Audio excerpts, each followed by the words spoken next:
तो आदाब, नमस्कार, गुड इवनिंग, सत श्री अकाल। एक बार फिर आप तमाम लोगों का स्वागत है क्राइम तक की कहानी के इस एपिसोड में। उम्मीद है पूरी फैमिली अच्छी होगी, अपना ख्याल रख रही होगी, अपनों का ख्याल रख रही होगी, खासतौर पर कोरोना से।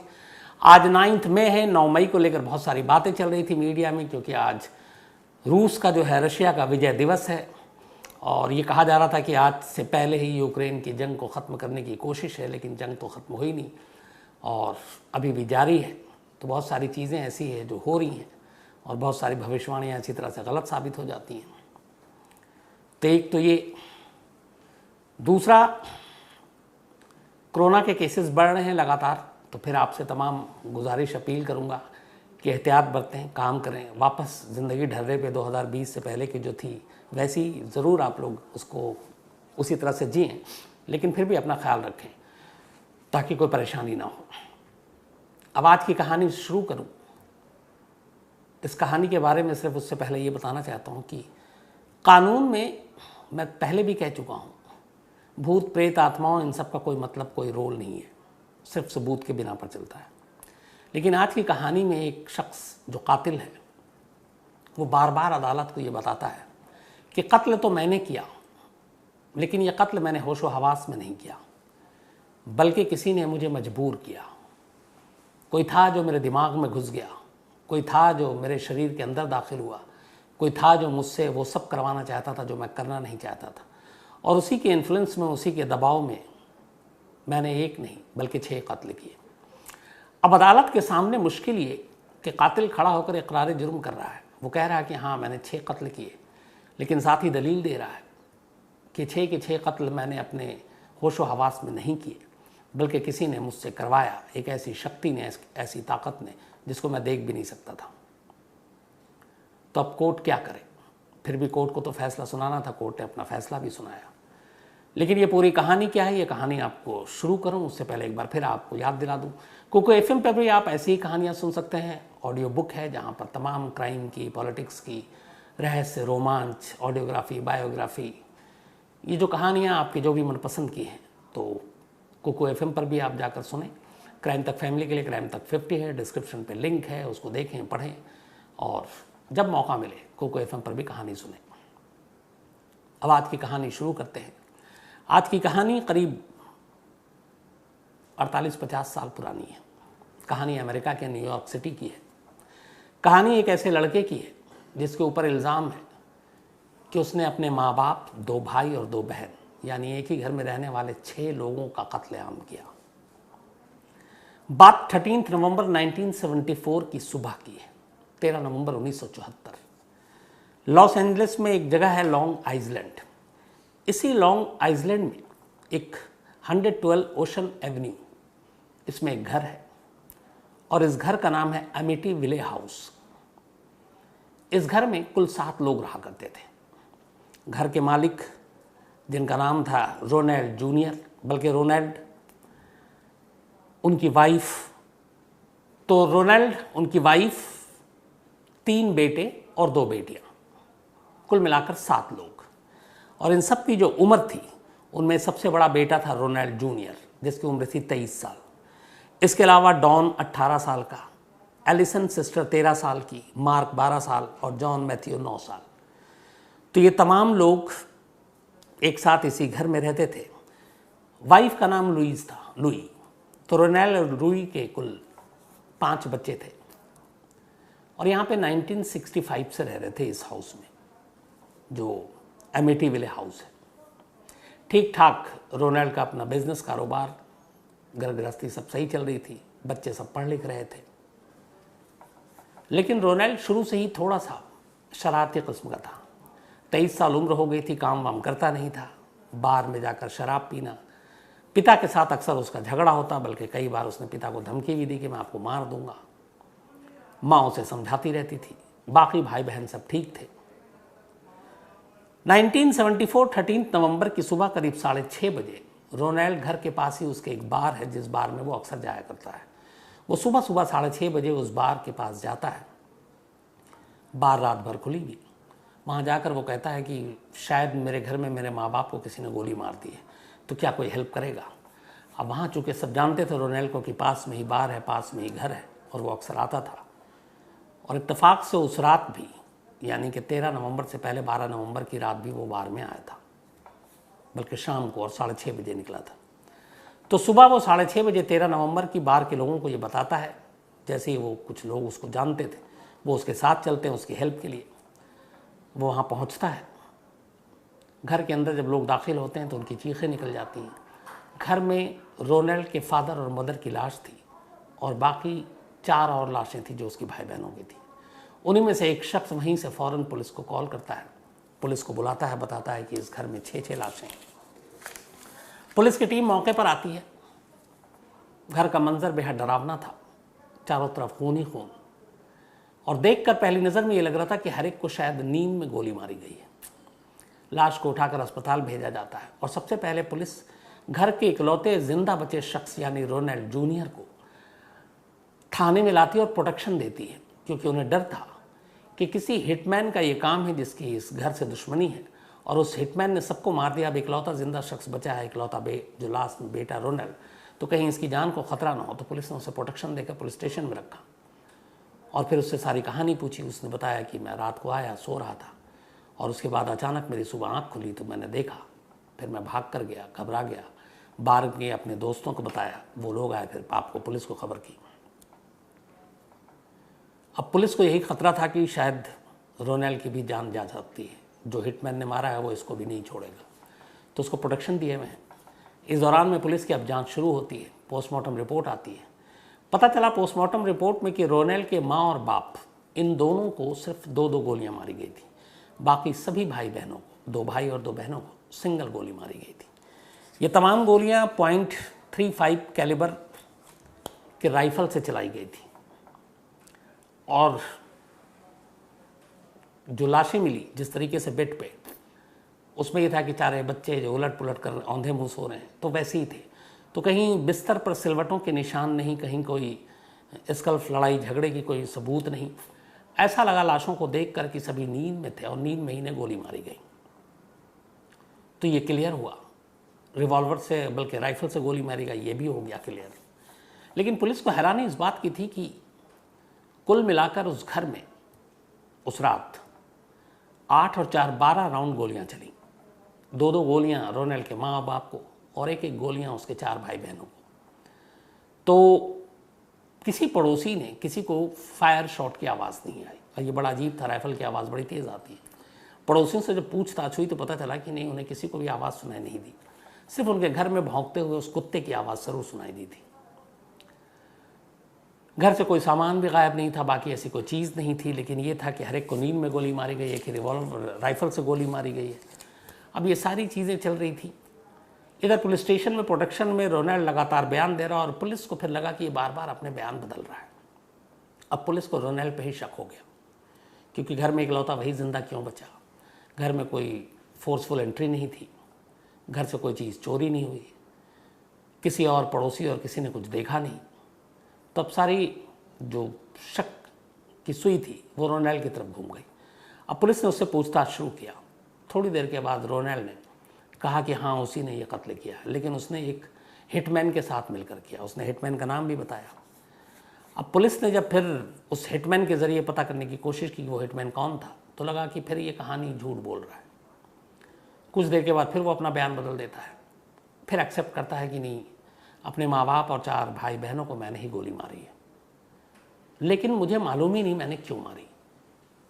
पूछा गया, कहा मुझे सच में नहीं पता है, मैं उस घर में था, रात को सो रहा था, हाँ मैं शाम को बाहर गया था, ड्रिंक करके आया था, और उसके बाद अचानक मेरे दिमाग में किसी ने आकर दस्तक दी और मुझसे कहा कि वहाँ रिवॉल्वर पड़ा हुआ है, रिवॉल्वर उठाओ, राइफल उठाओ और सबको गोली मार दो। और मैं जो भी कह रहा था, शायद मैं उसके हुक्म बजा रहा था, मैं अपने आप को रोक नहीं पाया, और ऐसा लगा कि मुझसे कोई ये सारी चीज़ें करवाना चाहता, कोई ऐसी ताकत है। तो मैं उठा, मैंने राइफ़ल उठाई, सबसे पहले अपने बाप को मारा, फिर माँ को मारा, इसके बाद 4 भाई बहन जो सो रहे थे उनको मारा। मारने के बाद तक मुझे एहसास नहीं था कि मैं कर क्या रहा हूँ, लेकिन उसके बाद जब सुबह के करीब 6 सवा 6 बजे, तो मैंने जब देखा और मुझे यादें आई वो सारी कि मैंने कुछ शायद गोली चलाई है, फिर मैंने देखा कि हर तरफ लाशें हैं, तो बोला ये मैंने क्या कर दिया, मैं घबरा गया, तो इसलिए भाग कर बाहर तक गया, अपने दोस्तों को बताया, दोस्त है। अब पुलिस को बयान दे रहा, पुलिस समझ नहीं आ रही कि उसके इस बयान का करे क्या। क्योंकि वो कह रहा कत्ल किया है, लेकिन मैंने अपने होशो हवास में नहीं किया, किसी ने मुझसे ज़बरदस्ती कराई। घर में कोई एंट्री नहीं, हिटमैन के कोई सबूत नहीं, तो क्या कोई आत्मा, कोई भूत? अब पुलिस इन चीज़ों को मानने को तैयार नहीं। खैर, इसके बाद पुलिस ने रोनेल को अपने ही माँ बाप और भाई बहनों के कत्ल के इल्ज़ाम में गिरफ्तार कर लिया और इसके बाद 14 अक्टूबर 1975 को ट्रायल शुरू हुआ। जब ट्रायल शुरू हुआ तो कोर्ट में रोनेल ने फिर यही कहानी सुनाई। उसने कहा कि हाँ, मैंने ये कत्ल किए हैं, 6 कत्ल किए हैं, लेकिन इसका ज़िम्मेदार मैं नहीं हूँ। इसका ज़िम्मेदार वो अननोन ताकत है जिसने मेरे दिमाग में दाखिल होकर मुझसे कत्ल करवाया। वो कौन है मैं नहीं जानता। अब अदालत भी कंफ्यूज। रोनेल के इस डिफेंस को उसके वकील ने उठाया। उसने कहा कि हमारा मुवक्किल जो है वो ये नहीं कह रहा कि उसने कत्ल नहीं किया, लेकिन किसी के दबाव में, किसी के प्रभाव में उसने ये तमाम गुनाह किए, तो इसलिए उसको देखते हुए उसके साथ रियायत और मुरब्बत बरती जाए। अब अदालत को समझ नहीं आ रहा कि ये क्या करे। अदालत ने अब रोनेल के पूरे कुंडली को खंगालने का फैसला किया। तो पता चला कि वो अक्सर अपने पिता से लड़ता भी था, शराब भी पीता था, बड़ा हो गया लेकिन नौकरी भी नहीं करता था, और कई बार पिता से लड़ाई हुई तो माँ बाप को धमकी भी देता था। ये सारी चीज़ें उसके कैरेक्टर को दर्शा रही थी। मुकदमा चलता रहा और आखिरकार 21 नवंबर 1975 को, 21 नवंबर 1975 यानी अक्टूबर में ट्रायल शुरू हुआ और सिर्फ 1 महीने के बाद अदालत ने अपना फैसला सुनाया। अदालत ने अपना फैसला सुनाया और उसमें रोनाल्डो को गिल्टी माना और कहा कि रोनेल ने जो भी किया उसने होशो हवास में किया है। भूत प्रेत की कहानी सिर्फ वर्गलाने के लिए, बहकाने के लिए, क्योंकि उसका पास्ट भी ऐसा है कि थोड़ा वो वायलेंट था और उसने कत्ल किया है। तो अदालत ने रोनेल को 6 कत्ल के लिए जिम्मेदार माना और हर कत्ल के लिए उसे लाइफ इम्प्रिजमेंट यानी उम्र कैद 25 साल की सज़ा सुनाई। तो अब 6 उम्र कैद यानी 6 25 साल, टोटल मिलाकर करीब 150 साल हो गए, सज़ा हो गई। उसको जेल भेज दिया गया। वक्त बीता, करीब 10 से 11 साल बीत गए। 10 से 11 साल के बाद एक इंटरव्यू दिया रोनेल ने और उस इंटरव्यू में उसने कहा कि ये जो कत्ल था ये मैंने असल में नहीं किए। ये कत्ल सबसे पहले उस रात हुआ ये कि 13 नवंबर 1974 को जो मेरी बड़ी बहन थी उसने पिता को गोली मारी, अपने फादर को। जब गोली मारी तो मदर ने देख लिया। इसके बाद फिर मदर ने बाकी तमाम बच्चों को गोली मार दी। तो इस तरीके से पहले बहन ने कत्ल किया, फिर माँ ने सबके कत्ल किए और मैं अपने माँ के ख़िलाफ़ जा नहीं सकता था और इसीलिए मैंने इन सारे कत्ल का इल्ज़ाम अपने ऊपर लिया। अब ये कहानी उसने सुनाई तो लोगों को लगा कि ये भी हो सकता है, लेकिन फिर बाद में इस कहानी से भी पलट गया।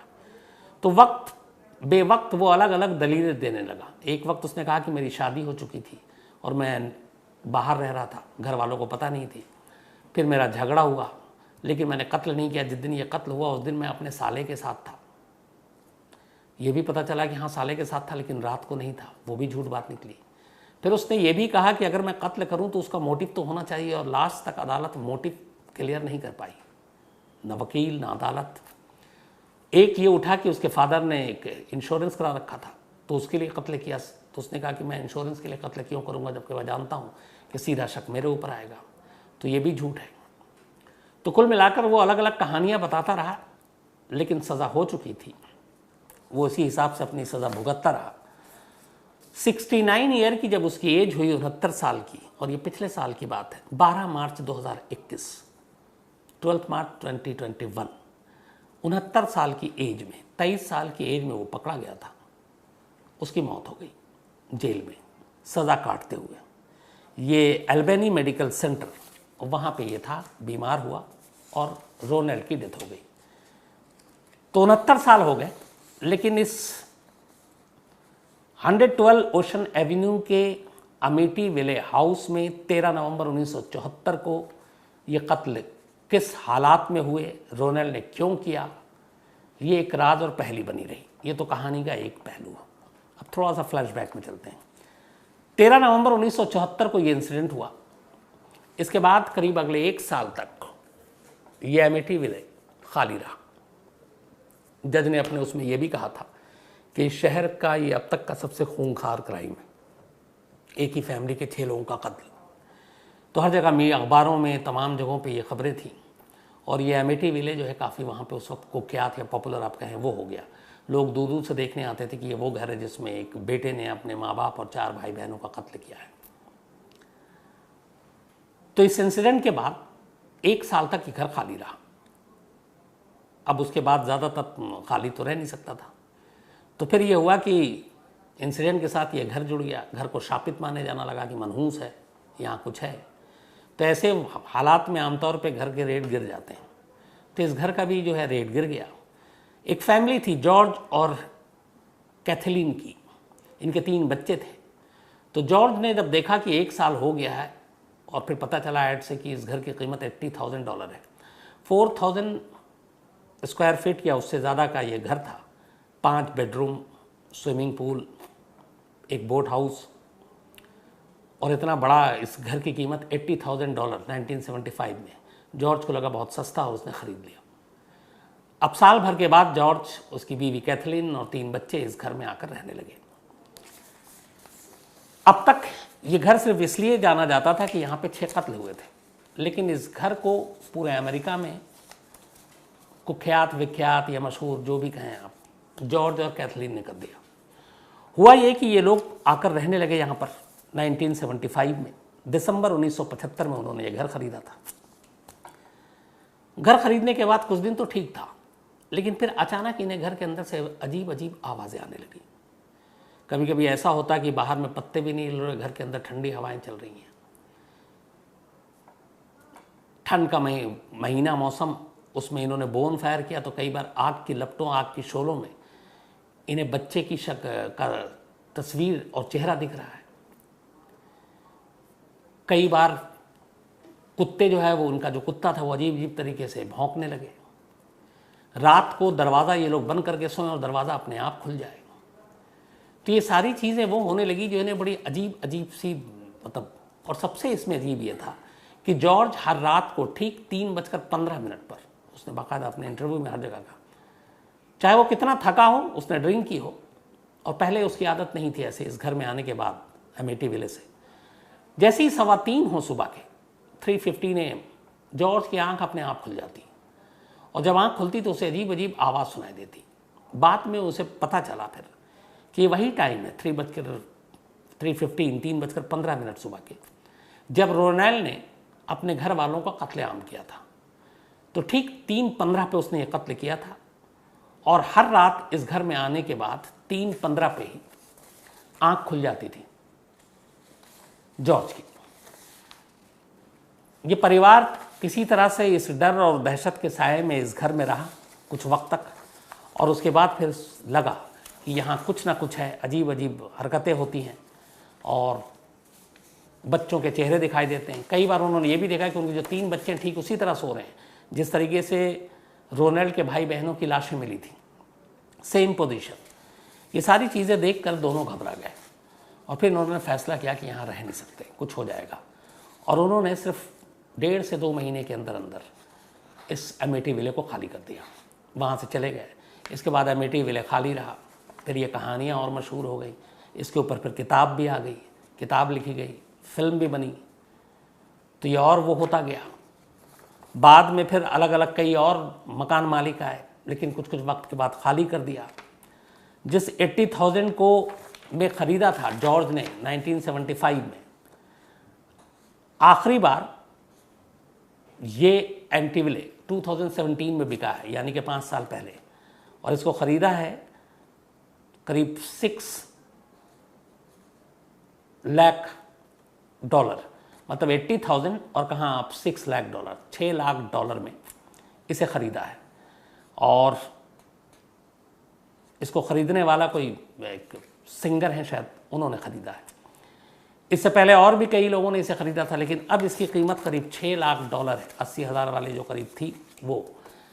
और अब इसमें लोग रह रहे हैं। तो अलग अलग वक्त में अलग अलग लोगों की कहानियाँ हैं इस घर को लेकर, एंटी विले, उसको अमेठी विले को लेकर। लोग छोड़ते गए, आते गए, लेकिन अब उस घर में जो 6 कत्ल हुए, जिसने कत्ल किया वो भी मारा गया, तो पूरी फैमिली एक तरह से रोनेल की ख़त्म हो गई, साथ के साथ लोग।